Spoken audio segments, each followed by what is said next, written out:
ಒಂದು ಅಪರೂಪದೊಳಗೆ ಅಪರೂಪ 33 ದಿನಗಳ ಕಾಲ ಶಿವಯೋಗ ಸಮಾಧಿ. ಇದನ್ನು ಈ ರೀತಿ ನಾವಂತೂ ಕೇಳಿಲ್ಲ. ಒಂದು 15 ದಿನದ ಅಜ್ಜಾರ ಹಿಂದೆ 15 ದಿನ ಕೂತ್ಕೊಂಡಾರ ಅಂತ ಕೇಳಿದ್ವಿ. 33 ದಿನ ಇದು ಹೆಂಗೆ ಸಾಧ್ಯ ಸ್ವಾಮೀಜಿ? ಈಗ ಯಾವ್ಯಾವ ರೀತಿ ಮಾಡ್ತಾರೆ ಇದರ ಅಂದರೆ ಇದು ಅನುಷ್ಠಾನ ಮಾಡೋಕ್ಕೆ ಯಾವ ರೀತಿ ಪ್ರಿಪ್ರೇಷನ್ ಎಲ್ಲ ಯಾವ ರೀತಿ ಇರ್ತಾವೆ ಸ್ವಾಮೀಜಿ? ಇದು ಶಿವಯೋಗ ಸಮಾಧಿ ಅಂತ ಹೇಳ್ಬೋದು. ಶಿವಯೋಗ ಅಂತಕ್ಕಂಥದ್ದು ವೀರಶೈವ ಸಿದ್ಧಾಂತದಲ್ಲಿ ಶಿವಯೋಗ ಅನ್ನುವಂಥದ್ದು ವೀರಶೈವ ಸಿದ್ಧಾಂತದಲ್ಲಿ ಉನ್ನತವಾದಂಥ ಒಂದು ಸ್ಥಾನವನ್ನು ಪಡೆದಿದೆ. ಲಿಂಗಾಂಗ ಸಾಮರಸ್ಯದ ಒಂದು ಅವಕಾಶ ಇದರಲ್ಲಿ ಇರೋಣದ್ರಿಂದ ಇದಕ್ಕೆ ಒಂದು ಉದಾಹರಣೆ ಹೇಳ್ಬೋದು. ಬಸವಲಿಂಗ ಶರಣರು ಒಂದು ಮಾತನ್ನು ಹೇಳ್ತಾರೆ, ಶಿರಹಟ್ಟಿಯೊಳಗೊಂದು ಕರುವಿಲ್ಲದ ಆಕಳಿಗೆ ಕರೆದುಂಬುತ್ತಿದೆ ಗೋವು ಕರಚೋದ್ಯ ಗುರುವೇ ಕೃಪೆಯಾಗು. ಶಿರಹಟ್ಟಿಯೊಳಗೊಂದು ಕರುವಿಲ್ಲದ ಆಕಳಿಗೆ ಕರೆದುಂಬುತ್ತಿದೆ ಗೋವು ಕರಚೋದ್ಯ ಗುರುವೇ ಕೃಪೆಯಾಗು ಅಂತ.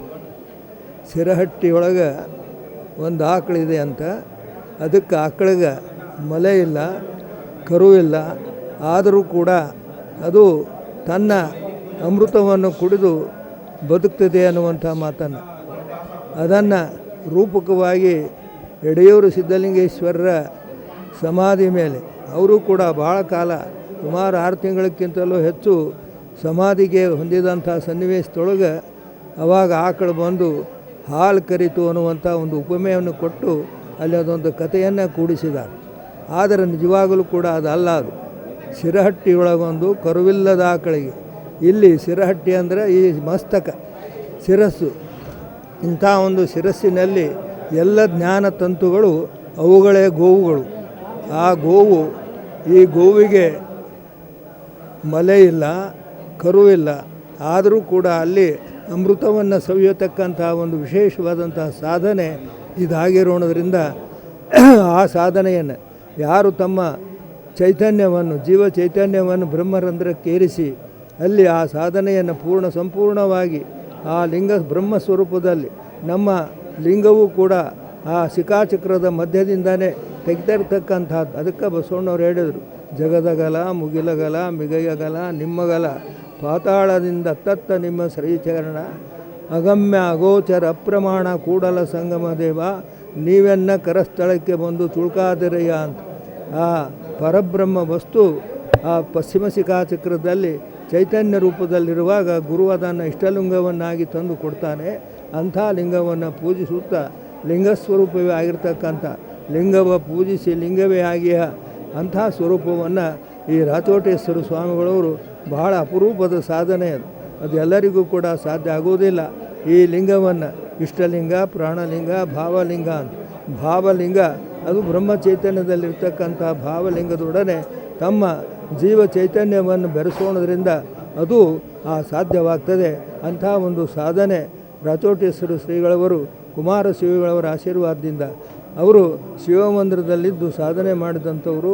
ಹಾಗೆ ಅಲ್ಲಲ್ಲಿ ಈಗಾಗಲೇ ಅನೇಕ ಅನುಷ್ಠಾನಗಳನ್ನು ಮಾಡ್ತಾ ಬಂದಿದ್ದರೂ ಕೂಡ 10-11 ದಿವಸದ ಸ್ವಲ್ಪ ಕಾಲದ ಅನುಷ್ಠಾನ ಮಾಡಿದ್ದಾರೆ ಸಮಾಧಿ ಯೋಗವನ್ನು.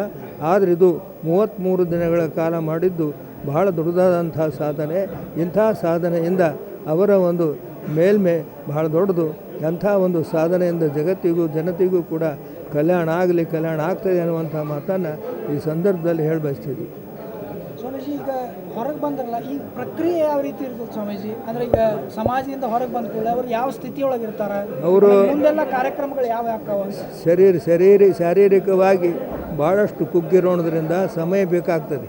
ಅದಕ್ಕೆ ಮೊದಲ ನಾವು ಶಾಸ್ತ್ರಿಗಳು ಅಂದಿದ್ದೆವು, ಟೈಮ್ ಹಿಡಿತೈತಿ, ತಕ್ಷಣ ಇದು ಮಾಡೋಕ್ಕಾಗೋದಿಲ್ಲ. ಯಾಕಂದರೆ ಸ್ವಲ್ಪ ದಿನ ಆದಾಗಿದ್ದರೆ ಅದು ಶರೀರದ ರೋಗ ನಿರೋಧಕ ಶಕ್ತಿ, ಶರೀರದಲ್ಲಿರ್ತಕ್ಕಂಥ ಶಕ್ತಿಗಳನ್ನು ಸ್ವಲ್ಪ ಒಗ್ಗೂಡಿಸ್ಕೊಂಡು ಅದನ್ನು ಮಾಡಲಿಕ್ಕೆ ಸಾಧ್ಯ ಆಗ್ತಿರ್ತದೆ.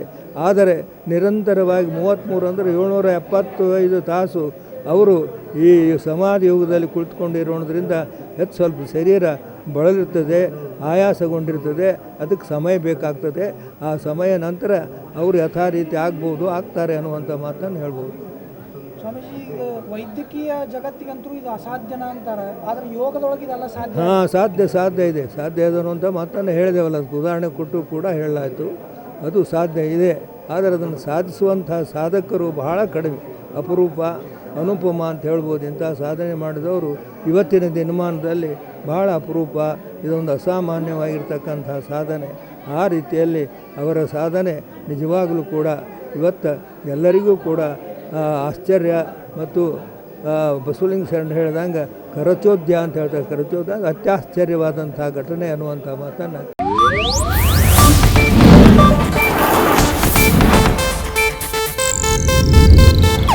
ಇದು ಏಷ್ಯಾನೆಟ್ ನ್ಯೂಸ್ ನೆಟ್ವರ್ಕ್ ಪ್ರಸ್ತುತಿ.